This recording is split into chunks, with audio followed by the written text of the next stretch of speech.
Hello everyone, कैसे हैं आप सभी। मैं हूं डॉक्टर श्वेताब। आज की क्लास हम शुरू करेंगे इस फेमस कोट्स के साथ जिसे जॉर्ज कैंटन ने कहा था। And the quote is, in mathematics the art of proposing a question must be held of higher value than solving it. तो क्वेश्चन किस तरीके से प्रपोज किया गया है, क्वेश्चन में क्या क्या हिडन बातें हैं, ये ज़्यादा इंपॉर्टेंट है रेदर देन सॉल्विंग इट। क्योंकि अगर आपको ये सारी बातें क्लियर हैं, अगर आप क्वेश्चन की हिडन बातें, अगर किस तरीके से क्वेश्चन प्रपोज किया गया है, अगर आप इस पे अगर आप ज़्यादा वैल्यू देंगे तो सॉल्व करना जो है उतना डिफिकल्ट नहीं होगा, ऐसा मेरा समझ है। What you think about this codes you can just right in the comment section. Anyways, आज की क्लास शुरू करते हैं। आज की क्लास में जो हम थ्योरम प्रूफ करेंगे उस थ्योरम का नाम है एक्सटेंशन थ्योरम। थ्योरम का स्टेटमेंट आपके स्क्रीन पे है, so let me read this first. Statement is, every linearly independent subset of a finitely generated vector space is either a basis or it can be extended to form a basis of a vector space V। तो theorem ये है, बहुत important, अक्सर आपके university exams में भी पूछा जाता है इसका प्रूफ। सबसे पहले मैं थ्योरम बता दूं कि थ्योरम का मतलब क्या है। थ्योरम ये कहता है, मान लीजिए vector space V over some field F आपको दिया गया है और इसका एक सबसेट S दिया गया है। इस सबसेट की खासियत क्या है? S is Li। S जो है लीनियरली इंडिपेंडेंट सबसेट है वेक्टर स्पेस V का। तो थ्योरम कहता है या तो S क्या होगा, बेसिस होगा, ठीक है, या तो ये बेसिस होगा, और अगर बेसिस नहीं है तो आप इस x को एक्सटेंड कर सकते हैं, means it can be extended. आप इसको इस तरीके से एक्सटेंड कर सकते हैं कि ये बन जाएगा क्या, बेसिस बन जाएगा वेक्टर स्पेस V का। तो मतलब कोई भी linearly independent subset vector space V का दिया गया है जहां V finitely generated vector space है, तो या तो वो बेसिस होगा खुद, और अगर बेसिस नहीं है तो you can extend it to form the basis of vector space. ये है थ्योरम का स्टेटमेंट। तो आई होप कि थ्योरम का स्टेटमेंट आपको क्लियर हो गया होगा। अब इस थ्योरम के प्रूफ की क्या स्ट्रेटेजी है, इसे प्रूफ करने से पहले मैं आपके सामने एक एग्जांपल पोज करता हूं। इस एग्जांपल में हम जो स्ट्रेटजी इस्तेमाल करेंगे एग्जैक्टली वही थ्योरम के प्रूफ में होगा। तो आप एग्जांपल अगर आपने देख लिया, समझ लिया, जो कि बहुत ही आसान होगा, तो थ्योरम का प्रूफ जो है आपके बाएं हाथ का काम होगा। तो सबसे पहले मैं आपके सामने एक एग्जांपल रखता हूं जो एकदम थ्योरम के स्टेटमेंट के बेसिस पे होगा। इस एग्जांपल में क्या होगा कि हम वेक्टर स्पेस V ले रहे हैं जो कि है हमारा R³ ओवर फील्ड R। इसका एक हम सबसेट ले रहे हैं S, जो कि लीनियरली इंडिपेंडेंट सबसेट होगा। जैसे कि आप ले सकते हैं 1 0 0, और ये S जो है, S is what, it's is linearly independent subset of V। अब आपके सामने क्वेश्चन है, क्या S बेसिस है? Is S is basis? Of course S is not a basis, क्योंकि हमें पता है कि स्पैन S जो है वो R³ के बराबर नहीं है। तो इस थ्योरम के हिसाब से थ्योरम ये कहता है क्या, if you have any linearly independent subset of a vector space V which is finitely generated, then this linearly independent subset can be extended to form basis of V। मतलब this subset S जो मैंने लिया है यहाँ पे, ये linearly independent subset है R³ का, ये बेसिस नहीं है, हमें पता है, क्योंकि इसका स्पैन S जो है वो R³ के बराबर नहीं है। तो थ्योरम कर रहा है कोई बात नहीं है, लीनियरली इंडिपेंडेंट है, तो हम इसको क्या कर सकते हैं, वी कैन एक्सटेंड इट या can be extended to form basis of V। अब क्वेश्चन ये है कि क्या किया जाए। लॉजिकली आप सोचिए, ऐसा क्या किया जाए, ऐसे कौन से एलिमेंट इसमें ऐड किए जाए, इंक्लूड किया जाए कि ये S जो है वो एक्सटेंड हो जाए और R³ की बेसिस हो जाए। दो चीज हम चाहते हैं साथ साथ, कि S जो है वो लीनियरली इंडिपेंडेंट बना रहे, S का एक्सटेंशन आई मीन X का जो एक्सटेंशन हो वो लीनियरली इंडिपेंडेंट भी बना रहे, और साथ ही साथ V को जनरेट करे। ये दोनों चीज हम चाहते हैं साथ में। तो क्वेश्चन के आप खुद ही सोचिए, आप S में कौन कौन से एलिमेंट आप इंक्लूड करना चाहेंगे। तो सबसे पहले आप देखिए स्पैन S क्या होता है। स्पैन S आपको अच्छे से पता है कि ये जो पॉइंट्स हैं वो x एक्सिस का पॉइंट है, ये है ना S। अगर आप ध्यान दें, यही मान लीजिए इसको हम x एक्सिस माने, तो भाई ये 1 0 0 समवेयर मान लीजिए यहाँ पे है, तो स्पैन S तो भाई सिर्फ x एक्सिस आ रहा है, ठीक। अगर हमें S को लीनियरली इंडिपेंडेंट बनाए रखना है तो आप बताइए इसमें कौन सा पॉइंट आप ऐड करेंगे। मैं आपसे पूछूं कि क्या हम 0 1 0 इसमें ऐड कर सकते हैं? क्या 0 1 0 को S में हम इंक्लूड कर सकते हैं? मतलब एक नया सबसेट S1 बनाना चाहते हैं हम, जो कि S का एक्सटेंशन है।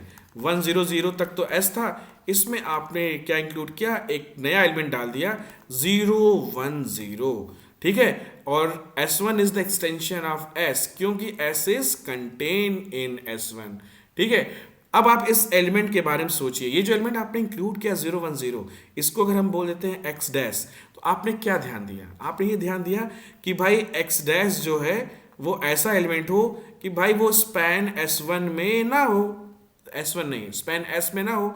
मतलब आप ऐसे एलिमेंट देख रहे थे जो कि इसके स्पैन में नहीं आ पा रहे थे, उनको ही आपको इंक्लूड करना है। तो आपने क्या देखा कि 010 एक ऐसा एलिमेंट है जो कि स्पैन S में नहीं है। अगर ऐसा है, इसका मतलब ये भी हुआ कि 010 is not a multiple of 100। तो इससे क्या होगा, अगर आप यहाँ पे ऐसा एलिमेंट इंक्लूड कर रहे हैं जो कि इसका मल्टीपल नहीं है, तो जो नया सेट बन रहा है S1 वो लीनियरली इंडिपेंडेंट बना रहेगा। क्योंकि मान लीजिए आपने 010 की जगह आप ऐसा एलिमेंट ऐड कर दीजिए, यहाँ पे इंक्लूड कर दीजिए जो 100 का मल्टीपल ही रहे। जैसे आपने सोचा कि हम 200 डाल देते हैं, तो क्या होगा, ये जो आपका सेट S1 बना है वो लीनियरली इंडिपेंडेंट रहेगा? नहीं, वो लीनियरली डिपेंडेंट हो जाएगा। तब तो हम बेसिस की बात ही नहीं कर पाएंगे। तो अब आपके पास आ गया S का एक्सटेंशन S1। अब क्वेश्चन ये है कि S1 Li है, S1 is Li by construction, क्योंकि हमने ऐसा एलिमेंट x डैश इंक्लूड किया है S में जो कि 100 का मल्टीपल नहीं है। अब क्वेश्चन है क्या S1 जो है बेसिस है, तो of course S1 is not basis, क्योंकि हमें पता है कि span S1 is not equal to R3। तो span S1 not equal to R3, इसका मतलब है अभी हमें और एक्सटेंशन करना पड़ेगा। अब हम एक नया एक्सटेंशन बनाते हैं S का, जिसका नाम दे रहे हैं हम S2। अब हम इसमें कौन सा एलिमेंट डालना चाहते हैं, हमें इतना तो नॉलेज हो गया यहाँ तक कि क्या इंक्लूड करना है। मान लीजिए 010 के साथ साथ हम एक और एडिशनल एलिमेंट डाल रहे हैं 001, ये एक और एलिमेंट हमने डाल दिया, ठीक है। अब S2 is the extension of S और not? Of course it is extension, क्योंकि S is contained into S2, correct. दूसरी बात यह है कि आपने जो नया एलिमेंट इंक्लूड किया, मान लीजिए इसको हम x2 नाम दे रहे हैं, इस एलिमेंट में क्या क्वालिटी है, ये एलिमेंट ऐसा होना चाहिए जो कि 100 के लीनियर कॉम्बिनेशन से मिलके ना बना हो, क्योंकि अगर ये इनके लीनियर कॉम्बिनेशन से मिलके बना होगा तो S2 लीनियरली डिपेंडेंट हो जाएगा। इसी बात को मैथमेटिकली आप कैसे कहेंगे, आप ऐसे कहेंगे x2 shouldn't belong to span of S1, क्योंकि S1 क्या है 100 ठीक है। इसका कहने सिर्फ और सिर्फ यही मतलब है, अगर आपने ऐसा एलिमेंट इंक्लूड किया है तो जो नया सेट आएगा वो लीनियरली इंडिपेंडेंट बना रहेगा, अदरवाइज ये LD हो जाएगा।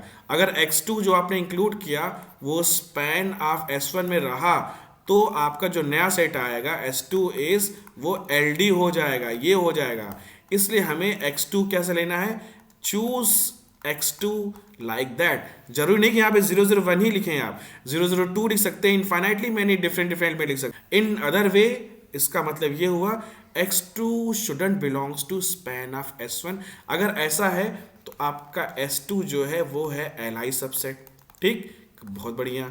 अब हमको चेक करना है क्या ये बेसिस बन गया क्या, तो हमें ये पता है कि span of S2 is equal to R3।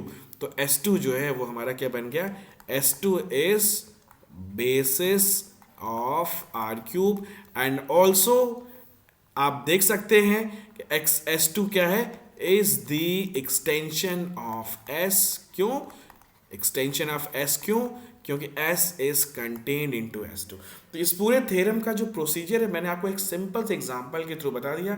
इस एग्जांपल में बस मेन जो इंपॉर्टेंट ध्यान देने होगी बात ये है कि जब आप एक्सटेंशन कर रहे हैं किसी भी सेट का, जैसे ये हमने S से स्टार्ट किया था, फिर S1 बनाया, फिर S2 बनाया, तो S से जब आप जो है S1 पे पहुंचे तो आपने जो एक्स्ट्रा एलिमेंट आप इंक्लूड कर रहे हैं उस एलिमेंट की क्या खासियत होना चाहिए कि हमें जो नया सेट S1 मिले वो भी Li मिले। फिर हम यहाँ से S2 पहुँचे तो S2 भी लीनियरली इंडिपेंडेंट बना रहा। इसके लिए आपको ये ध्यान देना था कि जो भी एलिमेंट आप इंक्लूड करेंगे इसमें ऐसा ना हो कि वो पिछले वाले एलिमेंट के लीनियर कॉम्बिनेशन से मिलके बना हो, क्योंकि अगर ऐसा होगा तो आपका नया सेट कभी लीनियरली इंडिपेंडेंट नहीं हो पाएगा। इसी बात को हम यहाँ पे लिखें कि if you are including x2 in S1 and making a new set S2, then x2 should never belongs to span of s1। अगर ऐसा है तो आपका s2 लीनियरली इंडिपेंडेंट बना रहेगा। अगर x2 जो है इनके स्पैन में हो गया तो ये जो आपने S2 बनाया है वो लीनियरली डिपेंडेंट हो जाएगा। और हमें क्या चाहिए है भाई, हमें लीनियरली इंडिपेंडेंट चाहिए ना, क्योंकि हम तो बेसिस तक एक्सटेंड करना चाहते हैं, करेक्ट। तो ये था थ्योरम को समझना। बस इसी बात को हम अगर शब्दों में इंग्लिश के कुछ वर्ड्स में लिख देंगे तो ये आपका थ्योरम का प्रूफ हो जाएगा। तो अब आप इस एग्जाम्पल को मन में ध्यान में रखते हुए इस थ्योरम का प्रूफ करेंगे। So let me start now proof of this theorem. तो समझने के लिए मैंने वो इतना बड़ा एग्जाम्पल लिख दिया, लेकिन वो एग्जाम्पल जो है वही बिल्डिंग ब्लॉक है इस थ्योरम के प्रूफ में, ठीक है। तो चलिए प्रूफ करते हैं। सबसे पहले लिखते हैं गिवन चीजें क्या है। गिवन क्या है, वी और vector space F, sorry given चीजें क्या है, गिवन है वी वेक्टर स्पेस है ओवर फील्ड एफ, तो लिखते हैं, और जो कि फाइनाइटली जनरेटेड है, right. Let V be a vector space over a field f and also v is finitely generated and also v is finitely generated vector space, ठीक है। अब हम केसेस के थ्रू इस प्रूफ करते हैं, केस वन बनाते हैं, ठीक। Let S be a subset of V, let मान लेते हैं एस कोई सबसेट है, linearly independent subset of V है का, ठीक है। Let S be linearly independent subset of vector space V, ठीक। मान लीजिए एस कोई एलआई सबसेट है वेक्टर स्पेस वी का। अगर मान लीजिए कि साथ ही साथ ये भी हो जाए, क्या हो जाए, स्पैन एस निकाला आपने और वेक्टर स्पेस वी के बराबर हो जाए, तो क्या होगा, then S will become basis, then S is basis of V. ये तो सबसे सिंपलेस्ट केस है। क्या केस है भाई, आपने जो लीनियरली इंडिपेंडेंट सबसेट लिया, पता चला कि आपने चेक किया कि यार उसका स्पैन जो है वो पूरे वेक्टर स्पेस के बराबर आ गया, तो इसका मतलब क्या हुआ, इसमें क्या क्वालिटी हो गई है, इसमें वो एलआई सबसेट भी है, वी को जनरेट भी कर रहा है, तो कुछ प्रूफ ही नहीं करना है, वो बेसिस वैसे ही बन जाएगा।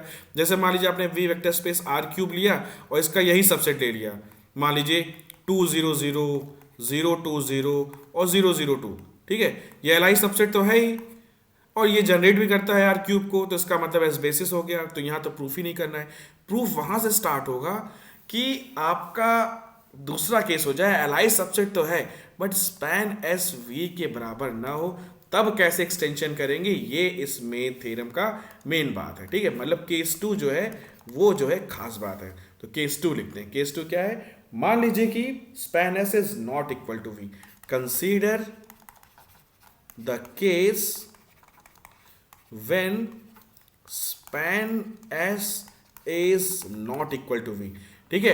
s is li ये तो आपके साथ है, लेकिन span s v के बराबर नहीं है, मतलब v is not generated by s, मतलब v के बहुत सारे ऐसे एलिमेंट हैं जो s के एलिमेंट्स के लीनियर कॉम्बिनेशन में नहीं लिखे जा पा रहे हैं। इसी एग्जाम्पल को आप ध्यान दें, ये जो आप एग्जाम्पल बनाए रखा है मैंने, ये केसेस जैसे कि आपका देखिए s भी था, क्या केस था, span s is not R cube, फिर आपने s से s1 पे पहुंचे, अभी भी span s1 is not equal to R cube, फिर आप s2 पे पहुंचे तो आपने देखा span s2 is equal to R cube, तो s2 is the extension of original set s, right. तो इसमें क्या प्रोसीजर वही यहाँ पे अब मैं लिखने जा रहा हूँ। तो consider the case when span s is not equal to v, इसका मतलब क्या होगा, इसका मतलब ये होगा कोई न कोई vector, there must exist vector, मान लेते हैं उसका नाम देते हैं x1, वो v में मिल रहे होंगे, जो कि क्या हो रहे होंगे, s के एलिमेंट के लीनियर कॉम्बिनेशन में नहीं लिखे जा पा रहे होंगे।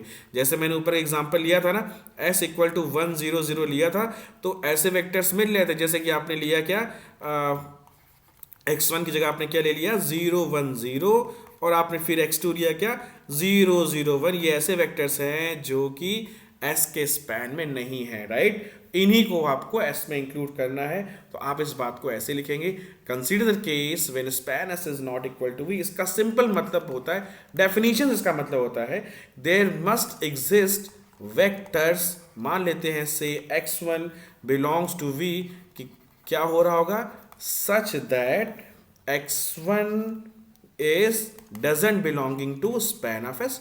ऑफ कोर्स यही तो मतलब हुआ ना, span S not equal to V, कि वी में ऐसे वेक्टर मिल रहे हैं जो कि एस के एलिमेंट के लीनियर कॉम्बिनेशन में नहीं लिखे जा रहे हैं। तो उसमें से एक आपने लिए, मान लीजिए कि हमें x1 है, उस वेक्टर को हमने x1 नाम दे दिया। अब आप जो है s का एक्सटेंशन बनाएंगे जिसका नाम देंगे क्या, s1। तो आप लिख सकते हैं देन कंसीडर, यही तो एक्सटेंशन का काम है, कंसीडर द सेट, जैसे मैंने एग्जांपल में बनाया था एकदम वैसे ही कर रहा हूं। कंसीडर द सेट S1 जो कि S का एक्सटेंशन है, आपने क्या किया, इस S में इसी x1 को डाल दिया। ठीक है, अब आपके पास क्या प्रोसीजर है, आपको ये नहीं चेक करना है कि S1 लीनियरली इंडिपेंडेंट है कि नहीं, क्योंकि इसी कंस्ट्रक्शन की वजह से ही S1 इज Li। तो ये आप लिख सकते हैं clearly S1 is Li subset of V, linearly independent subset of V। बस इतना चेक करना है क्या स्पैन ऑफ S1 R³ के बराबर है कि नहीं। अगर है तो भाई S1 बेसिस हो गया और S1 जो है एक्सटेंशन हो गया इसका, और अगर नहीं है तो इसी प्रोसेस को आपको रिपीट करना पड़ेगा। तो आप क्या चेक करेंगे इसके बाद, इफ मान लीजिए ऐसा हुआ कि आपने देखा, आपका देखा कि स्पैन ऑफ S1 जो है वो क्या आ गया, V के बराबर आ गया। अगर ये आ गया तब तो आपका काम हो गया। Then it will follow that, then it would follow that S1 क्या बन गया, बेसिस बन गया। Then it would follow that S1 is basis of V। Correct, simple, ये बेसिस बन गया V का। और आप देख सकते हैं कि ये जो S1 है वो S का एक्सटेंशन भी, इसको क्या लिख सकते हैं, and also S is contain into S1। ठीक है, दैट इज हम कह सकते हैं now S is extended, S is extended to form basis of V, चाहे ब्रैकेट में लिख सकते हैं, and S1 is the extension of S। Example में आप ध्यान दीजिए, एकदम एग्जाम्पल ऐसे लिखा है मैंने, S1 is extension of S। अगर मान लीजिए ऐसा होता कि इफ स्पैन S1 जो ये V के बराबर है वो V के बराबर ना होता, if span S1 is not equal to V, तो जैसा मैंने अभी एग्जांपल लिया था ना, यहाँ पे आपने देखा था कि स्पैन S1 जो है वो V के बराबर नहीं आया था, तो हम S2 पे गए। ठीक है, फिर हमने वो वेक्टर ढूंढा R³ के जो कि क्या था, स्पैन ऑफ S1 में नहीं आ पा रहा था, फिर उसको इंक्लूड कर दिया। ठीक है, कि इस तरह से करने से क्या होता है कि आपका सेट जो है वो Li तो बना रहेगा। ठीक है, तो आपको क्या करना है, अगर ऐसा है तो बस इसी प्रोसेस को रिपीट करते जाएंगे। ठीक है, तो आपको क्या करना है, if S1 doesn't belongs, if span S1 is not equal to V, तो आपको लिखना है क्या है, then repeat this process, then जो हमने ऊपर मेंशन किया है repeat this process, जब आप इसको रिपीट करते रहेंगे तो आपको क्या होगा, अल्टीमेटली आपको एक सेट मिल जाएगा, मान लेते हैं XK, SK नाम दे देते हैं, जो कि एक्सटेंशन होगा किसका, S का एक्सटेंशन होगा, Li होगा, और साथ ही साथ क्या होगा, वो जनरेट कर रहा होगा V को। जैसे ऊपर के एग्जाम्पल में आपने देखा आपका SK क्या था, बेसिकली S3 था। ठीक है, तो लिख सकते हैं if span S1 is not equal to V, then repeat this process. ठीक है, अंटिल वी ऑब्टेन, या लिख सकते हैं repeat this process till we obtain a basis जिसका नाम दे रहे हैं XK। ठीक है, say SK of V such that S is contained in SK, मतलब SK is the extension of S। ठीक है, S is contained into SK, then SK is the extension of S। ठीक है, that is S is extended. और खास बात क्या है, V आपका फाइनाइट डायमेंशनल वेक्टर स्पेस है, तो ऐसा नहीं कि ये प्रोसेस चलता ही रहेगा, आपका ये प्रोसेस जो है वो टर्मिनेट जरूर होगा। तो लिख सकते हैं since V is finite dimensional vector space. ठीक है, क्योंकि ये प्रोसेस कब तक चलेगा, आप भी समझ सकते हैं कि फाइनाइट डायमेंशनल वेक्टर स्पेस है तो इसकी बेसिस में फाइनाइट नंबर ऑफ एलिमेंट होंगे। तो भैया बेसिस में अगर 3 एलिमेंट अगर हैं, वेक्टर स्पेस का डायमेंशन 3 है, तो ऐसा थोड़ी है कि आप ये प्रोसेस करते जाएंगे और आपके बेसिस में 4 एलिमेंट आ जाएगा, नहीं। तो since V is finite dimensional vector space, the above process must terminate after, कितने स्टेप्स लगेंगे, मस्ट टर्मिनेट, कितने मैक्सिमम स्टेप लगेंगे, डायमेंशन के बराबर maximum. So the above process must terminate at most, लिख सकते हैं हम, dimension of V steps, maximum इतने ही प्रोसेस लगेंगे।